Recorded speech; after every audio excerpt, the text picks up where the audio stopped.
Headlines చూద్దాం. ఆదిత్య విజయం నిర్దేశిత లగ్రాంజ్ పాయింట్ కు ఆదిత్య L1 వ్యోమ నౌక.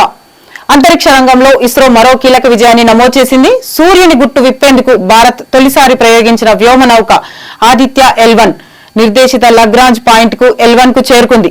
హలో ఆర్బిట్ ఇన్సర్షన్ అనే తుది విన్యాసం ద్వారా ఈ ప్రక్రియను శనివారం సాయంత్రం 4 గంటలకి ఇస్రో విజయవంతంగా పూర్తి చేసింది.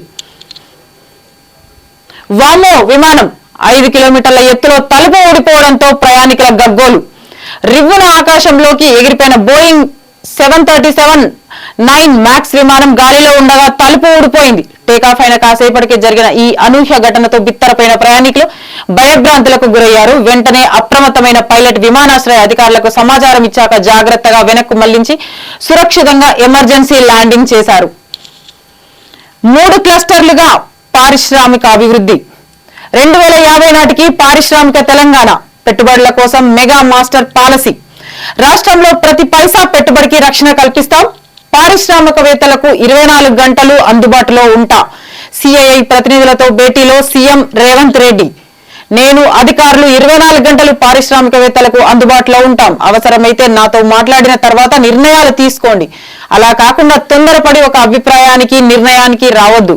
కాంగ్రెస్ ప్రభుత్వం పారిశ్రామిక అభివృద్ధికి సహకరించదన్న అపోహలేమీ వద్దు అని చెప్తున్నారు సీఎం రేవంత్ రెడ్డి. 1 కోటి దాటిన అర్జీలు. ముగిసిన ప్రజాపాలన సభలు ఆఖరి రోజు భారీ స్పందన. 2,500 రూపాయల ఆర్థిక సాయం. ఇందిరమ్మ ఇళ్లకు ఎక్కువ దరఖాస్తులు. కొత్త రేషన్ కార్డులకు పెద్ద ఎత్తున విన్నపాలు. రాష్ట్ర ప్రభుత్వం అత్యంత ప్రతిష్టాత్మకంగా నిర్వహించినటువంటి ప్రజాపాలన కార్యక్రమానికైతే విశేష స్పందన అయితే లభిస్తుందంటున్నారు. ప్రజాపాలనలో భాగంగా అభయహస్తం కింద దరఖాస్తుల స్వీకరణ శనివారం తోటి ముగిసింది. డిసెంబర్ 28 నుంచి జనవరి 6వ తేదీ వరకు 8 రోజుల పాటు అయితే ఈ 8 రోజుల పాటు ఈ కార్యక్రమం అనేది కొనసాగింది.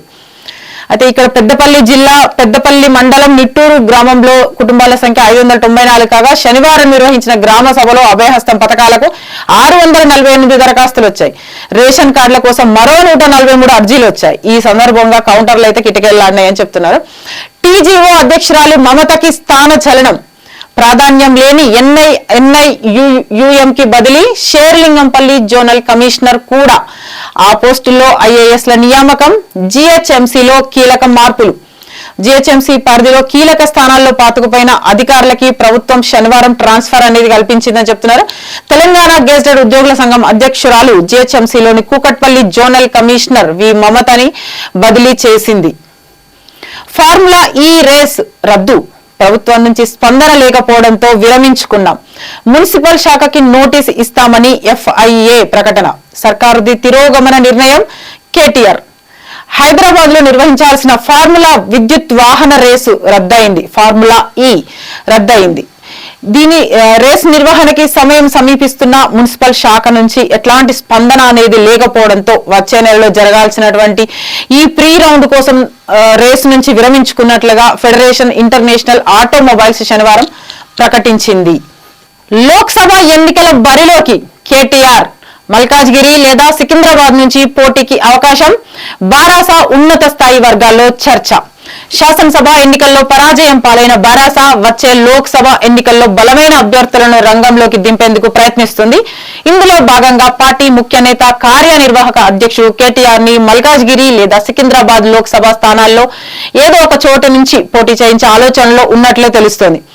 ఈ అంశంపై చర్చ జరిగినప్పుడు కేటీఆర్ అంత సానుకూలత చూపలేదు. అలా అని వ్యతిరేకించలేదు. కేసీఆర్ తీసుకునే తుది నిర్ణయంపై ఇది ఆధారపడి ఉంటుంది అని పార్టీ వర్గాలు అయితే చెప్తున్నాయి. ఎమ్మెల్సీల ఎన్నిక విడివిడిగానే. కేంద్ర ఎన్నికల సంఘం స్పష్టీకరణ.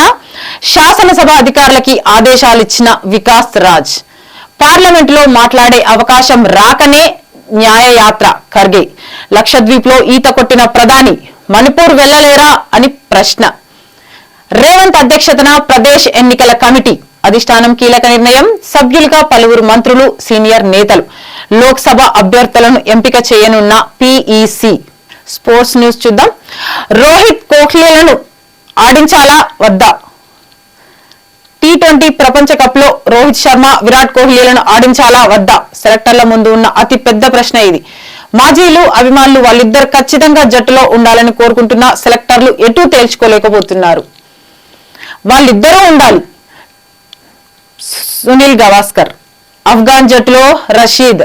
భారత్ లో 3 టీ20ల సిరీస్ కోసం ఆఫ్ఘనిస్తాన్ లెగ్ స్పిన్నర్ రషీద్ ఖాన్ ను జట్టులోకి ఎంపిక చేసింది. విజయంతో వీడ్కోలు. చివరి ఇన్నింగ్స్ లో వార్నర్ అర్ధశతకం. పాక్ పై ఆసీస్ విజయం. 3తో సిరీస్ క్లీన్ స్వీప్. భారత్ కు స్పిన్ పిచ్ల అవసరం లేదు. టీమిండియా పేస్ దళం పటిష్టంగా ఉందని, ఆ జట్టు పూర్తిగా స్పిన్ పిచ్లపై ఆధారపడాల్సిన అవసరం లేదని England wicket keeper Jonny Bairstow అన్నాడు. సిరీస్ పట్టేస్తారా? నేడే ఆస్ట్రేలియాతో భారత అమ్మాయిల రెండో టీ20. కొత్త తరంలో గెలుపు ఆకలి లేదు.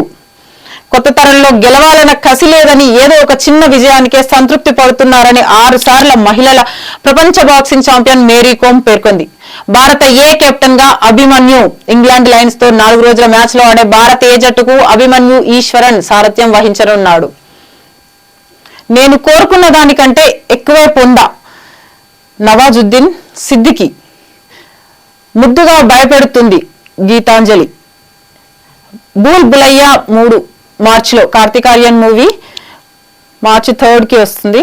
మరోసారి రైడ్ చేయడానికి అజయ్ దేవగన్ ప్రధాన పాత్రలో వాస్తవ సంఘటనల ఆధారంగా రాజ్ కుమార్ గుప్తా దర్శకత్వంలో తెరకెక్కిన చిత్రం రైడ్.